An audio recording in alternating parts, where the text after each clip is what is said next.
Alrighty, welcome back to Nick Lenz's Comic Corner Classics, Lessons Known Classics.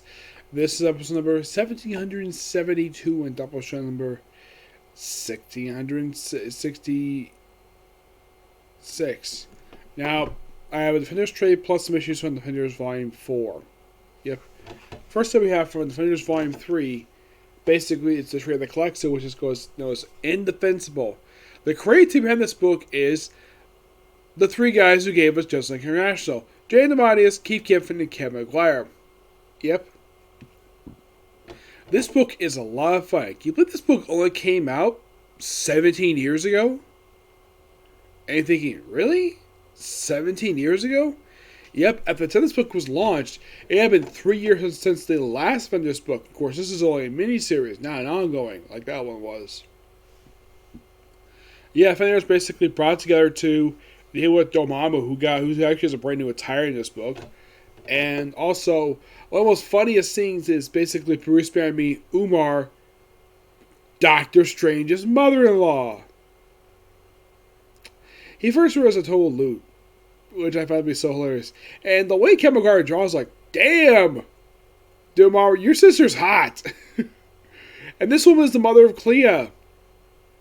Yep, Clea's mom.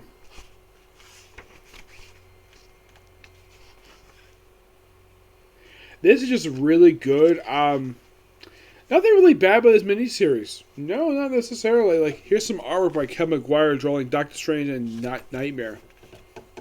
Like, if you're curious though, what does Dormammu look like under this artwork? There he is. That's Dormammu. Like, wow, that's something. Oh, and this woman here, like, oh, is that his wife? No, that's his sister. Plus, there is a Lord of the Rings reference in here. No, that's not a joke. There seriously is.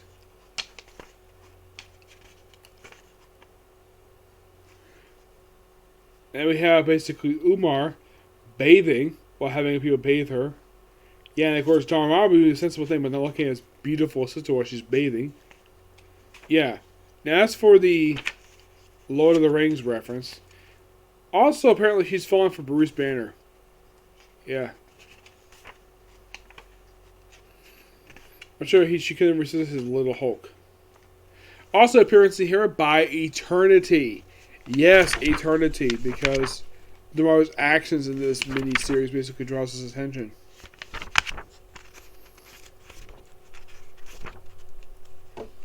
Here we go.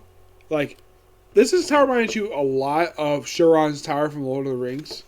I mean, Lord of the Rings came out, like, the last one came out 2 years prior to this. I wouldn't be surprised if Kevin McGuire took inspiration from that. Yeah, really fun miniseries.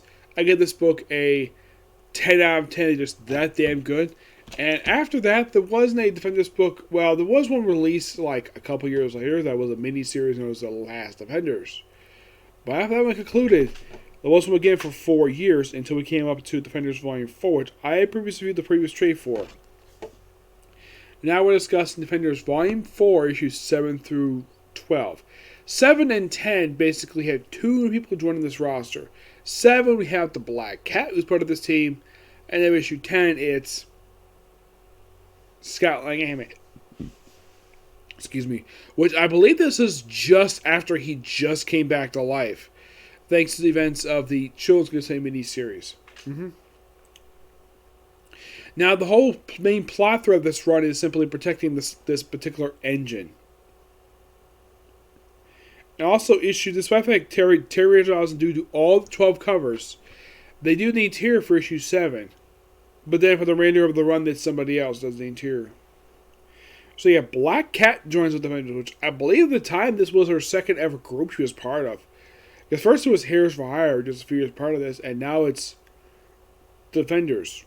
Interesting idea.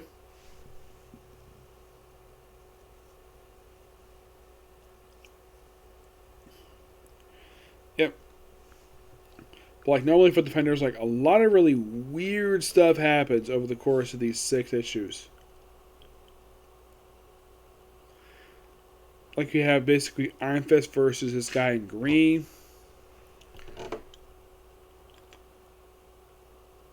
We also have Shara, who's here. Yes, Shara. who was the Queen at this point. He's also here with Doctor Strange. Yeah, Doctor Strange, this period of time, I believe he was, when this book is coming, I believe he was on the main Avengers team at this point. Not the main Avengers, New Avengers. Yep, it's actually just prior to that group disbanding. Yeah. Toward the end of the book, the engine itself was getting out of control, so basically they order in the penultimate issue where they have to shut the damn thing down, just cause. Yep. And then by the end of the run, they do a time travel bit, and they pretty much undo the whole series, where Matt Fraction has time travel, and it's basically in the way this whole entire run becomes officially non-canon in the Marvel comic universe, which seems kind of odd to say at least for a good run as this one is. And if you think about it, this is actually one of a handful of group books Matt Fraction had worked on. But in the case of this story overall, the finish of this run, it's good. Really good. Give this book a 9.5 out of 10. Final thoughts on this run. They didn't last very long. We lasted 12 issues, basically the same amount of time as Defenders Volume 3. Now, of course, after this book was concluded, now prior to this book, the Defenders were seen, this version of the Defenders were seen once before this, and that was during a story arc for Hulk Volume 2, just prior to the book hitting 600 every year. Of course, that was the first time they appeared since the end of the miniseries. And, of course, you had the last Defenders that period of time. Of course, you had the Deep. And that was it. After this run concluded, there was a first book again published for about 5 years until Bendis basically did his run for the book, which lasted for 10 issues. And afterwards, we had another one 2 years later. Actually, well, like 3 years later, which was a 5-issue miniseries by Al Ewing, which I haven't done that one yet. But yeah, with this, basically the way volumes 3, 4, and 5 have all been reviewed. Yep. Now, what happened to all these characters once the series stopped publishing? Well, let's start with basically a member who joined the team with issue 10. He, I believe, went to FF not long after this concluded. Yep, that's pretty much where he went with Matt Fraction over that series. As rest members, Iron Fist, who actually was on the main New Avengers team, he didn't do very much the last few years. I mean, he popped up in the Deadpool, he popped up as the peripherals of Spider-Man.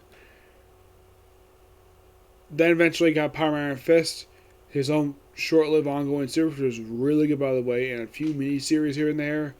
Currently, he has a mini-series where he's not even the start of it as Iron Fist. It's somebody else.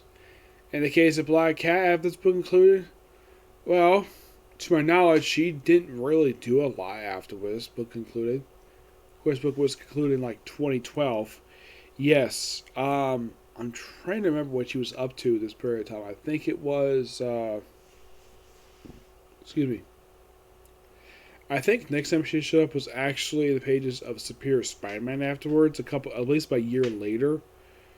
And then she showed herself as a crime boss the next few years. Eventually she's redeemed, got her own couple brief ongoing series, and that's pretty much it for the character.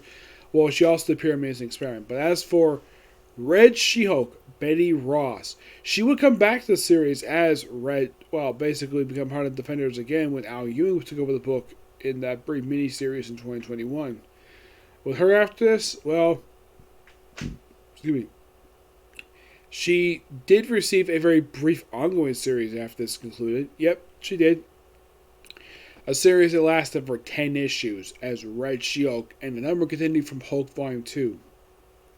And when the book concluded, she showed up in the pages of Hulk Volume 3, where she got the power, and then she became Harpy and Immortal Hulk. Yeah, but prior to that, she popped up in Civil War 2 with the Fallen, and now she appears as a Harpy with a Red She-Hulk style form. Yep. As for Doctor Strange, well, after this was concluded, he moved over to New Avengers. He was part of Illuminati for the next few years, and then after Secret Wars, he finally got a brand new ongoing series, first time since the 90s, and was even featured in, he was featured in Avengers. Currently, he's deceased. That's where he is currently. Surfer. Me. As far as I can tell for him, Blaze, after this book wrapped up, He has done very little. He had a couple of miniseries published since this book wrapped up. Silver Surfer Black by Don Dakotas and Silver Surfer Reborn, and popped up sporadically afterwards for the next decade. That's literally all the guy's done. Fraction himself, after this book concluded, would get 3 brand new ongoing series. Fantastic Four, which got relaunched, previously was under the interpretation of Jonathan Hickman, FF, and Hawkeye. Of these 3 books, Hawkeye basically ended as soon as he wrapped up. All 3 books ended as soon as, well, let's just say 2 of them ended with the conclusion of that particular volume. 1 was restarted twice since then. Though FF was later brought back as Feature Foundation, the book got canceled after only just 5 issues. Hawkeye had a couple more books. It's Clint Barton. Well, he did have one other book afterwards for that one, but that was done by Matthew Rosenberg. But it seems as though not long after this book and those 3 books, he left Marvel and hasn't been back since then. He hasn't been back since, well, Hawkeye wrapped up. Yep. But yeah, that's going to be pretty much it for this particular review. Next one's going to be Case Closed. Okay, next video. Bye.